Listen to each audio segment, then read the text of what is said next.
Boa noite a todos. Vamos dar início ao nosso culto do Evangelho no Lar e para que nós possamos nos harmonizar, vamos fazer uma leitura do livro Palavras de Vida Eterna, ditadas pelo Espírito de Emmanuel, ao nosso querido Chico Xavier.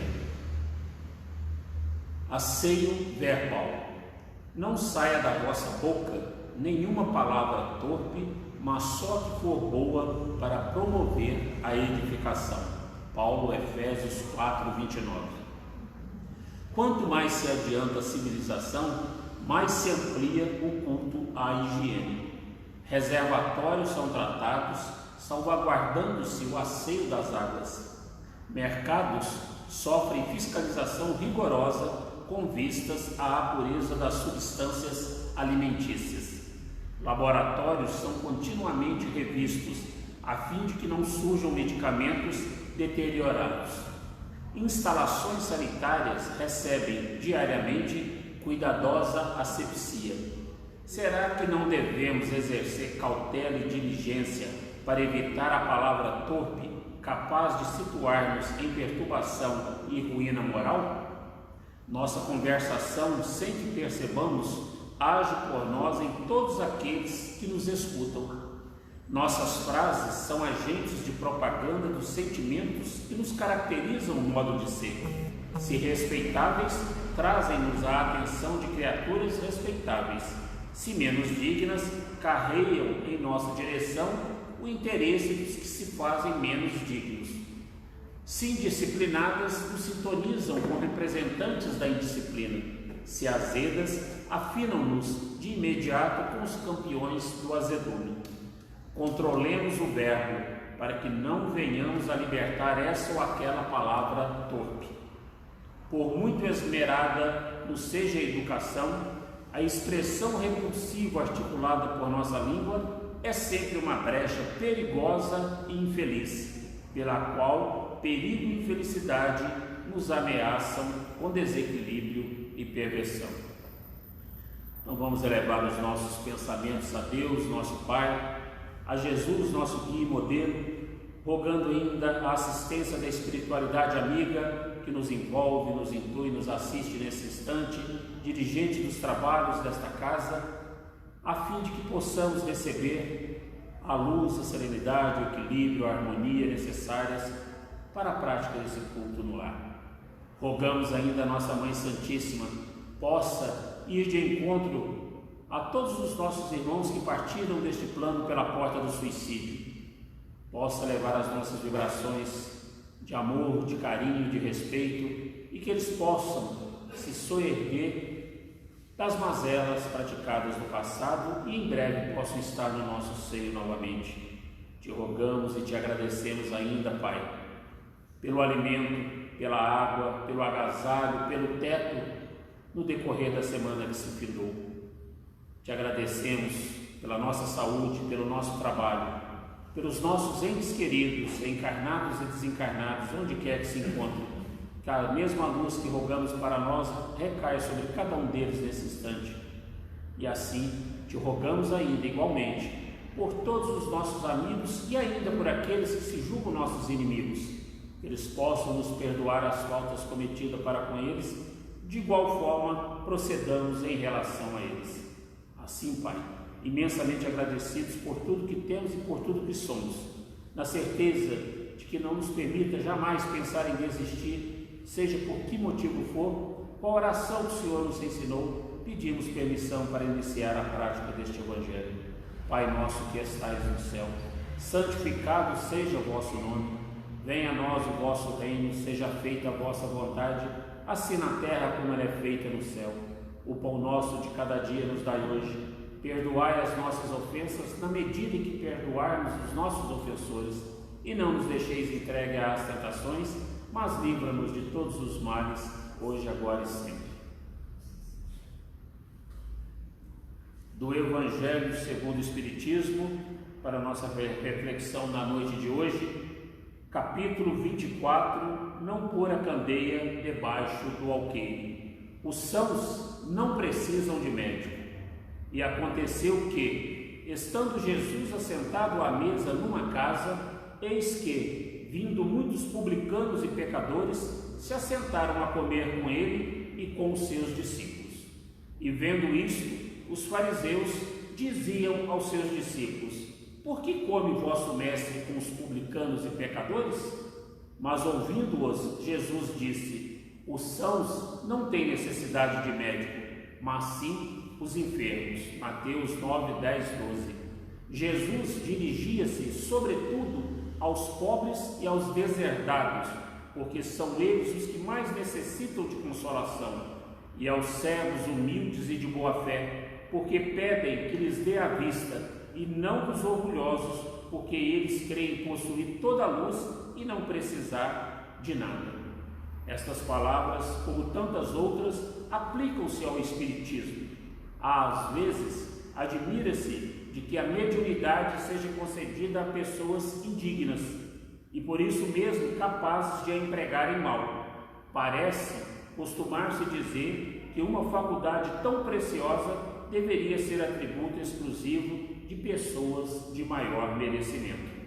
Digamos, de início, que a mediunidade é inerente a uma condição orgânica, de que todos podem ser dotados como a de ver, ouvir e falar. Não há nenhuma de que o homem, em consequência do seu livre-arbítrio, não possa abusar. Ora, se Deus não tivesse concedido a palavra, por exemplo, senão aos que são incapazes de dizer coisas más, haveria mais mudos do que falantes. Deus outorgou as faculdades ao homem, dando-lhes a liberdade de usá-las como quiser, mas pune sempre aqueles que dela abusam. Se o poder de comunicar-se com os espíritos só fosse dado aos mais dignos, qual aquele que ousaria pretendê-lo? E onde estaria o limite da dignidade e da indignidade? A mediunidade é dada sem distinção, a fim de que os espíritos possam levar a luz a todas as camadas, a todas as classes da sociedade, ao pobre como ao rico, aos virtuosos para os fortalecer no bem e aos viciosos para os corrigir. Estes últimos não são os doentes que precisam de médico? Porque Deus, que não quer a morte do pecador, o privaria do socorro que pode tirá-lo da lama? Os bons espíritos vêm assim em seu auxílio, e seus conselhos, que ele recebe diretamente, são de natureza a impressioná-lo mais vivamente do que os recebesse de maneira indireta. Deus, na sua bondade, poupa-lhe a pena de ir procurar a luz à distância e a mete nas mãos. Não será ele bem mais culpado se não atentar para ela? Poderia recusar-se com a sua ignorância, como ele mesmo escreveu: viu com os próprios olhos, ouviu com seus ouvidos e pronunciou com sua própria boca a sua condenação? Se ele não aproveitar, então, será punido com a perda ou a perversão da sua faculdade, de que os maus espíritos se apoderarão, para o obsediar e enganar, sem prejuízo das aflições comuns, com que Deus castiga os servos indignos e os corações endurecidos pelo orgulho e o egoísmo. A mediunidade não implica necessariamente as relações habituais com os espíritos superiores. É simplesmente uma aptidão para servir de instrumento, mais ou menos dócil, aos espíritos em geral. O bom médium não é, portanto, aquele que tem facilidade de comunicação, mas o que é simpático aos bons espíritos e só por eles é assistido. É nesse sentido, unicamente, que a excelência das qualidades morais é de importância absoluta para a mediunidade. Então, o Evangelho hoje, quando nos conclama a analisar os ensinos do Mestre Jesus, os sãos não precisam de médico, vem nos falar sobre a mediunidade. E muitas das vezes nós nos enganamos quando julgamos pessoas, como a gente costuma fazer corriqueiramente, mas no exercício, no mistério da mediunidade, dizendo que aquela pessoa, como pode aquela pessoa ser médium se ela não tem autoridade moral para tanto? Quem somos nós para julgar? Encontramos-nos num plano, já dissemos isso aqui outrora, num plano de provas e expiações. Somos espíritos rebeldes, prisioneiros nesse plano, nesse mundo de provas e expiações, justamente para que possamos resgatar, expiar e reparar todos os equívocos que cometemos em nossas existências passadas ou mesmo na presente existência. Porque nós temos as nossas expiações que nós temos que cumprir pelos débitos contraídos em existências pretéritas, mas nós temos também as nossas expiações que nós já estamos angariando nessa mesma existência carnal, nessa presente existência carnal. Porque pela nossa imprevidência, pelo nosso orgulho, pelo nosso egoísmo, por muitas das vezes pelos excessos, pelos vícios, pela avareza, pela cupidez, pela sexualidade, nós temos cometido muitos erros, muitos equívocos, e nós temos que arcar com a responsabilidade dos nossos atos, como nos ensina o Mestre Jesus. É a lei do plantio e a obrigatoriedade da colheita.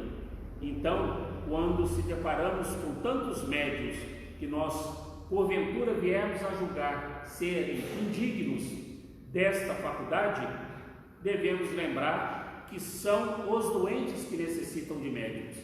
E todos, sem exceção, fracassamos peremptoriamente em nossas vidas passadas. Nós não lembramos pelas benesses do Cristo, nessa encarnação, aquilo que fomos no passado. Porque se nós lembrássemos, com certeza teríamos medo de enxergar o que fomos.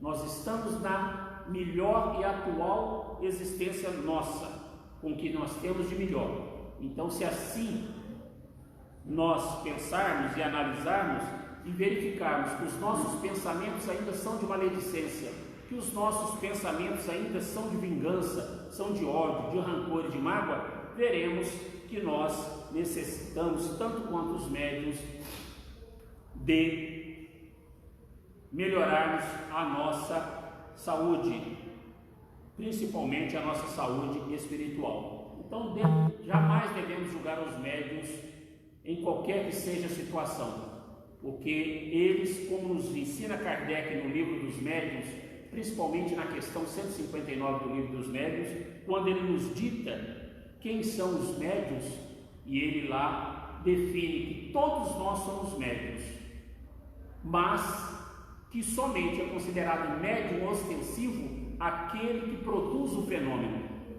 Tanto é que o livro dos médiuns, ele estuda não o fenômeno mediúnico da psicofonia, da psicografia, da vidência, mas ele estuda a faculdade mediúnica, a faculdade orgânica que todos nós somos dotados, somos capacitados pelo Pai.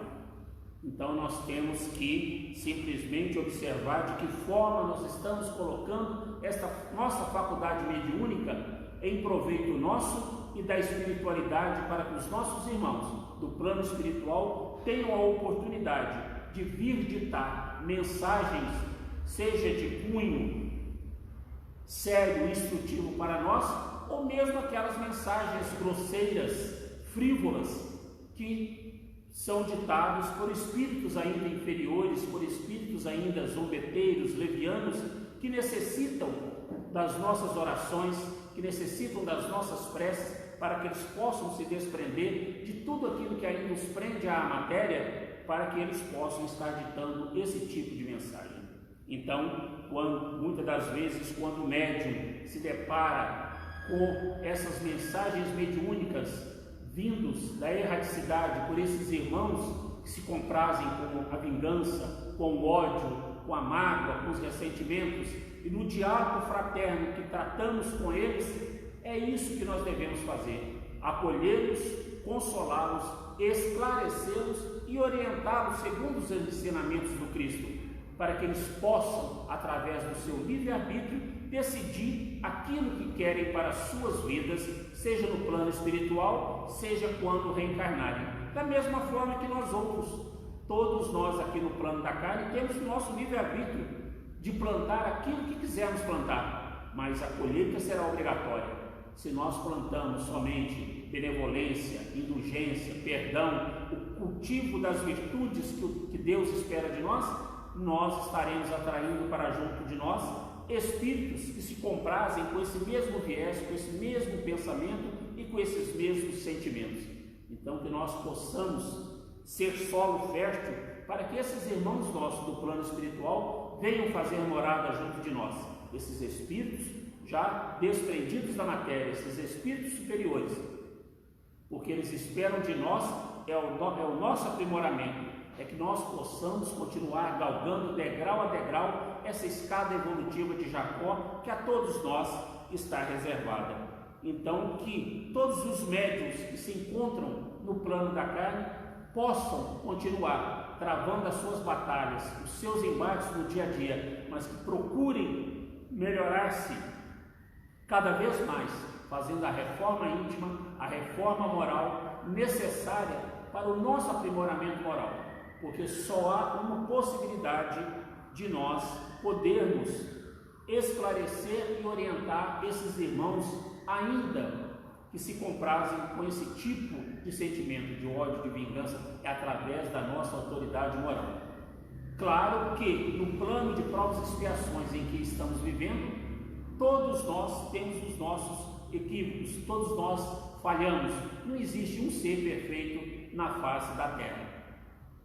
Mas existem aqueles que lutam demasiadamente dia após dia para combater os erros, os equívocos, as mazelas, para se tornar seres melhores. Então, que nós possamos diuturnamente combater os vícios, combater tudo aquilo que atrapalha o nosso crescimento moral, para que quando travarmos um diálogo com um irmão nosso que precisar deste amparo, através desse intercâmbio mediúnico, nós tenhamos capacidade moral, pelo menos acima deles, para que a gente possa esclarecê-los, dá-los uma orientação dentro desses ensinos que o Cristo nos deixa para o nosso aprimoramento. Então, que Deus, na sua imensa bondade, possa nos conceder a cada dia os elementos necessários, os instrumentos capazes para que nós nos tornemos realmente capacitados para exercitarmos essa nobre missão que é a da mediunidade.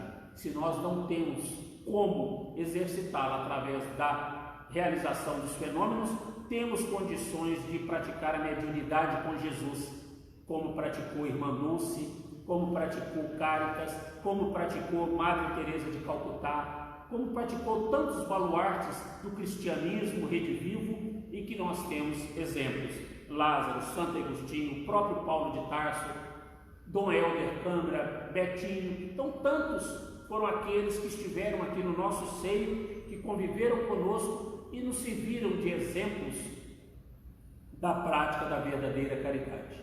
Então, que roguemos a Deus, permita-nos encontrar esses instrumentos necessários para a nossa melhoria a cada dia. Então, vamos elevar os nossos pensamentos mais uma vez, agradecendo a Deus, dono dos nossos corações, a Jesus, nosso mestre e modelo, a essa espiritualidade maior, dirigente dos trabalhos da noite de hoje, que envolveu a nós aqui presentes, encarnados e desencarnados.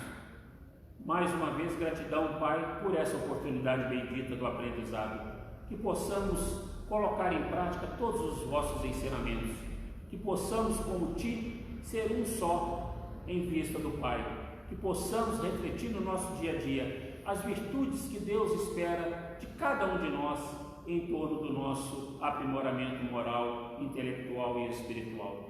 Assim, imensamente agradecidos por tudo que temos e por tudo que somos, na certeza de mais uma semana sobre a vossa proteção e a proteção desses amigos que nos são simpáticos da pátria espiritual, nossos anjos guardiões, mentores e guias, que eles possam nos assistir, nos intuir, velar por nós, pelos nossos lares, pela nossa rua, pela nossa quadra e pela nossa cidade. Assim, Pai, imensamente agradecidos por essa oportunidade, com a oração de Maria, pedimos permissão para encerrar a prática do culto do Evangelho da noite de hoje. Ave Maria, cheia de graças, o Senhor é convosco. Bendita sois vós entre as mulheres, bendito é o fruto do vosso ventre, Jesus. Santa Maria, Mãe de Jesus, rogai por nós, pecadores, agora e na hora do nosso desencarne. que assim seja. Gratidão, Pai, por tudo.